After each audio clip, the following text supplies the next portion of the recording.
another episode of early 2022 releases that I want to highlight, as the year tends to start off quite slow, as many music fans will already be aware of.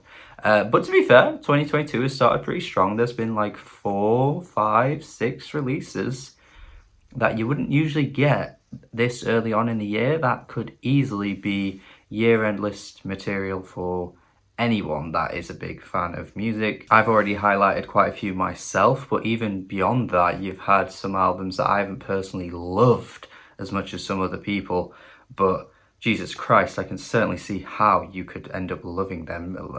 It's been good. It's been a good start to the year. I hope the momentum keeps going, because I don't want it to be one of those, you know, missed opportunities where the year starts so good and then as the year goes on, it's kind of like starting to hit points where it's like, I want the momentum to keep going, and I want to keep highlighting the music just in case there are some albums here that you haven't heard of yourself, but you should be checking out. Let's get into it then. I want to mention Goopy as my first shout out here, my first mention. Goopy is an artist that makes some really creative UK bass, bubblegum bass, really in your face, kind of PC music-esque stuff that I think for some people could be like the best thing you've ever heard, and then for other people you could just find it really irritating. And I don't think this album actually falls in either of those categories. I think it borders on being irritating sometimes, but I think if you're a fan of this genre and you've loved acts that have been doing stuff like this for the past few years, because it's become much more prominent these days, for artists to be playing with these kinds of sounds, then I don't think you can really go completely wrong with Goopy. It's a solid album. I'm liking what I'm hearing from Goopy. I think there is potential here, but you know, there's still some room for improvements, I think. I want to mention Pinegrove next. I think a name that you probably have recognized and probably have been aware of, especially if you're a fan of emo, with Midwest emo, indie rock music. They have certainly had their fair share of attention from music publications. There were some controversies that I think got cleared up, so you know, they have had a pretty rocky road in their career, but they've actually been putting out some really nice music for quite a few years now, and as well regarded as they are by the emo fans and the indie rock community, they still kind of feel underrated. I don't feel like people give them their due diligence. Yes, that's how you say that, due diligence. I'd imagine for some people it might have something to do with the fact that they're not as good as maybe some of their influences that they're obviously inspired by, but I think they still make some really chill and nice music, and at times they're giving me the Hotelier vibes, and I think the Hotelier are probably one of the best acts of the modern day to make this kind of, you know, Midwest emo inspired kind of stuff. And I think Pinegrove are just maybe like developing their sound into being much more chill and much more kind of like ambient-esque at times. It's not ambient music, but you just kind of feel like you're getting washed away by the really soft and delicate sounds of this album, and it's really nice. It's a nice listen. I think Pinegrove deserve a bit more credit than they get. Next, I want to mention Labelle, which, by the way, I have highlighted on this channel before in 2019. You may remember it was in my top 5, I think, for that year on the albums list.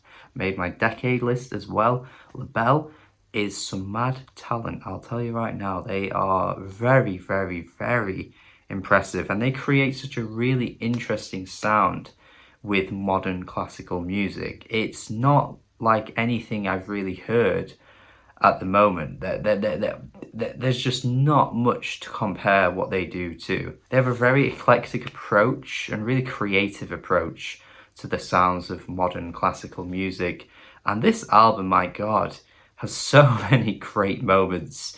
And I wouldn't say it's quite as on par with the 2019 album Orchestra Universe, but god, it's very, very good. I just thought I'd put it into this video because I wasn't entirely sure if doing a full review of it on its own would get that much attention, so I thought, you know what, give this album more attention in a list video like this.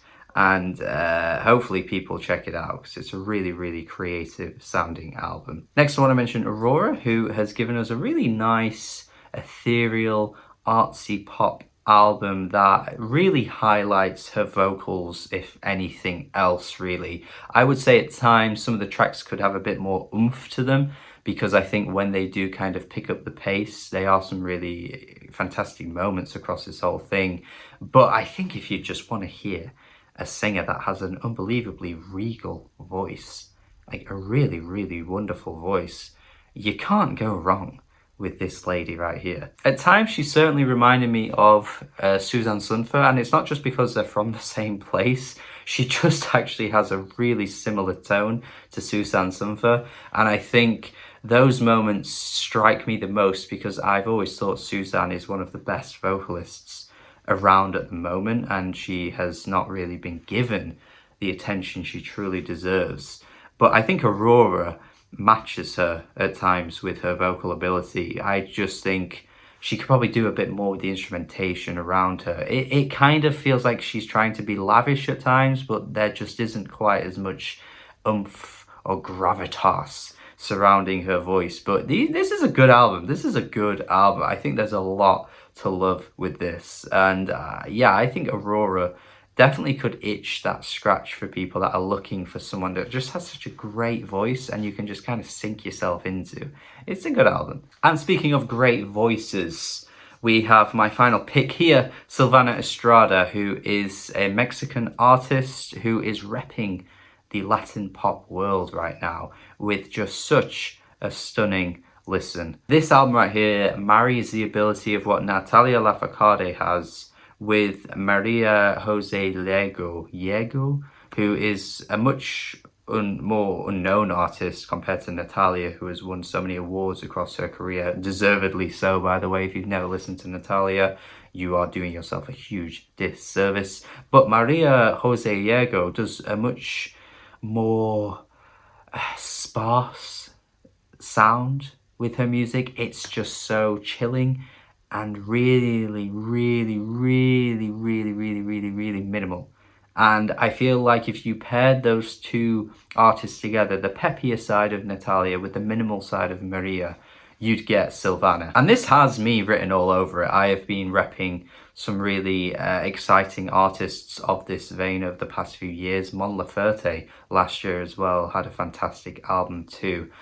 So seeing this at the top of the Rate Your Music chart had me interested immediately, and of course it has lived up to the expectations. This is a really lovely album. I think at times she's a bit muted. I feel like she could elevate her voice even more. She could elevate some of the tracks even further, but this, my friends, I'm glad to see getting attention, because there are far too many non-English speaking albums that just go unnoticed. And I don't get it. I don't get it. I personally think music transcends language. I mean, there's so much like, you know, instrumental music without any vocals whatsoever that gets hype and attention amongst music nerds. So that clearly shows that you don't need language, or you don't need to understand what an artist is saying to know that the music sounds fantastic. But sometimes we just have a habit of forgetting that places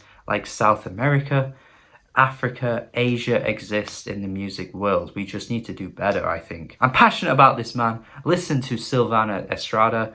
It is a glorious listen and should be mentioned as an early 2022 release. This is a really strong set of 5 albums. This is going to show how good music has been so far this year. And once again, I have not done this on purpose, but this is a set of 5 albums that couldn't sound any different to one another. They are very unique in their own way. So yeah, definitely worth checking all of these out. Thank you for watching as always. Do subscribe if you haven't already. Would love to see more people in the comments of all my videos. That would be the best way to kick off 2022 with a huge boost of subscribers, a huge boost of fans that are interested in what I talk about, interested in new music, because I'm always talking about new stuff. And that is it. That's the video. Thank you for watching as always. Let me know if you've heard any of these albums in the comments. Tell me what I should talk about in my next video, if there are other albums that I should be checking out. Have a good day, and goodbye.